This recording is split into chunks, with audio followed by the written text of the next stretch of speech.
بسم الله الرحمن الرحيم. Assalamualaikum warahmatullahi wabarakatuh.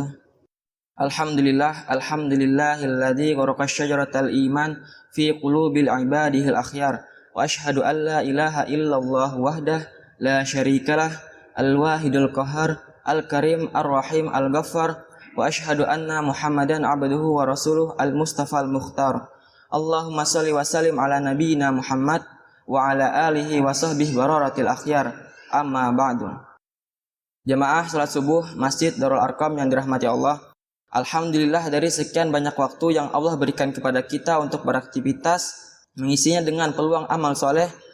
Ada di antara sekian dari waktu tersebut yang Allah berikan kualitasnya, bahkan keistimewaannya daripada waktu-waktu yang lain.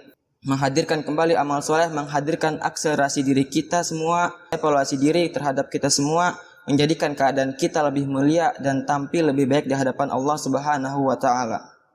Dan dari sekian akumulasi waktu tersebut, bulan Ramadanlah menjadi salah satunya.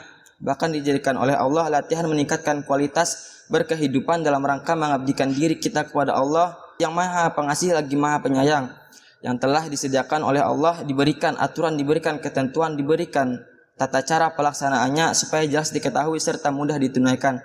Dan itu menjadi salah satu rasa kasih sayang Allah terhadap para hamba-hambanya. Bulan Ramadan adalah bulan yang penuh berkah, bulan yang di dalamnya terdapat banyak kemuliaan. Bahkan dalam bulan Ramadan itu ada salah satu malam di mana beribadah pada malam itu kebaikannya melebihi beribadah di malam 1000 bulan, yaitu malam Lailatul Qadar. Ada amalan-amalan yang harus kita lakukan yang sangat dianjurkan oleh Nabi Muhammad SAW. Pertama adalah qiyam Ramadan atau salat tarawih.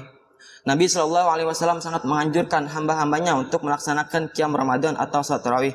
Dalam hadis diriwayatkan an Abi Hurairah anna Rasulullah SAW man shoma Ramadan imanan wa ihtisaban ghufira lahu ma taqaddama min dzambihi. Rawahu Bukhari wa Muslim. Yang artinya dari Abu Hurairah diriwayatkan bahwa Rasulullah SAW bersabda, barang siapa melakukan qiyam Ramadan atas dasar iman dan harapan pahala dari Allah Subhanahu wa Ta'ala, maka akan dihapuskan dosa yang telah lalu. Hadis riwayat Bukhari dan Muslim. Kemudian amalan kedua adalah tadarus. Tadarus Al-Quran dalam membacanya, dan lebih baik lagi jika diikuti dan mempelajarinya. Kalau belum bisa membacanya, belajarlah dan tidak ada waktu untuk terlambat untuk mempelajarinya. Nabi SAW sangat menganjurkan membaca kitab suci Al-Quran. Dalam hadis diriwayatkan bahwa Nabi Muhammad SAW setiap bulan Ramadan melakukan tadarus di bawah bimbingan langsung oleh malaikat Jibril. Dalam suatu hadis disampaikan yang artinya dari Ibnu Abbas diriwayatkan bahwa beliau berkata, adalah Rasulullah SAW orang yang paling dermawan, terutama pada bulan Ramadan ketika Jibril menemuinya. Jibril selalu menemuinya setiap malam Ramadan dan mengajaknya bertadarus Al-Quran. Sungguh Rasulullah lebih dermawan dari angin yang bertiup. Hadis riwayat Bukhari dan Muslim. Kemudian amalan yang ketiga adalah memperbanyak sedekah seperti yang dilakukan oleh Rasulullah SAW, sebagaimana disebutkan dalam hadis Ibnu Abbas yang di atas tadi. Dalam hadis dijelaskan an Anasin qala su'ilan Nabi SAW ayyus shaumi afdalu ba'da Ramadan faqal Sya'banu li ta'zim Ramadan qila fa ayyas sadaqati afdal qala sadaqatun fi Ramadan. Hadza hadisun gharibun wa sadaqatu banu Musa laisa indahum bizaka qawi rawahu Tirmizi. Yang artinya dari Anas diriwayatkan bahwa ia berkata, Nabi SAW pernah ditanya tentang puasa apa yang lebih afdol sesudah puasa Ramadan. Beliau menjawab, puasa Sya'ban guna menyambut bulan Ramadan. Lalu beliau ditanya lagi, sedekah apa yang lebih afdol? Beliau menjawab, sedekah di bulan Ramadan. Namun At-Tirmizi berkata, ini adalah hadis gharib dan sedekah Ibnu Musa menurut para ahli hadis tidak begitu kuat. Hadis riwayat Tirmizi. Hadis riwayat At-Tirmizi ini dhaif karena salah seorang perawinya dalam sanadnya bernama Sedekah Ibnu Musa dinilai oleh para ahli hadis tidak begitu kuat. Namun dari segi matan, pernyataan dalam hadis ini bahwa sedekah di bulan Ramadan adalah amal yang lebih afdol sejalan dengan hadis Ibnu Abbas yang di atas tadi, yang menyatakan bahwa Rasulullah adalah orang yang paling dermawan dalam artian banyak bersedekah, terutama di bulan Ramadan. Banyaknya beliau bersedekah di bulan Ramadan menunjukkan bahwa sedekah di bulan penuh berkah ini merupakan amalan yang lebih afdol daripada amalan yang lain. Kemudian yang terakhir, amalan yang keempat, melakukan iktikaf, yaitu menetap di masjid untuk beberapa waktu dengan tujuan beribadah dan menaati Allah. sebagaimana dipraktikkan langsung oleh Nabi Muhammad SAW. Dalam sebuah hadisnya, An Abdullah ibni Umar radhiyallahu anhuma qala kana Rasulullah sallallahu alaihi wasallam ya'takiful ashral awakhir min Ramadan, rawahu Bukhari wa Muslim.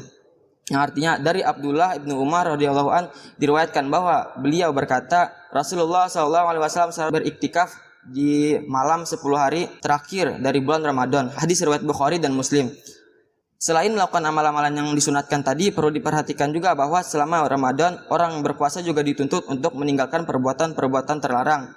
Contohnya seperti berdusta. Dalam hadis disampaikan yang artinya dari Abu Hurairah, dari Nabi Muhammad SAW diriwayatkan bahwa beliau bersabda, barang siapa tidak menghentikan berkata dan berbuat dusta dan jahil, maka Allah merasa tidak perlu orang itu meninggalkan makan dan minumnya. Hadis riwayat Bukhari dan Ahmad. Artinya, orang yang berpuasa lalu tetap melakukan perbuatan seperti berdusta, maka puasanya akan sia-sia. Apabila perbuatan dusta saja menyebabkan puasa menjadi sia-sia, apalagi perbuatan buruk yang lebih besar dari perbuatan dusta tersebut.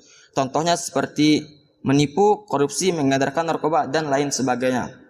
Semoga kita semua yang berada di bawah naungan agama Islam menjadi salah satu hamba yang terbaik di mata Allah dan kelak dikumpulkan di surga dengan rasul-rasulnya. Mungkin sekian yang dapat saya sampaikan, kurang dan kesalahannya mohon dimaafkan. Akhir kalam billahi fisabilil haq fastabiqul khairat. Assalamualaikum warahmatullahi wabarakatuh.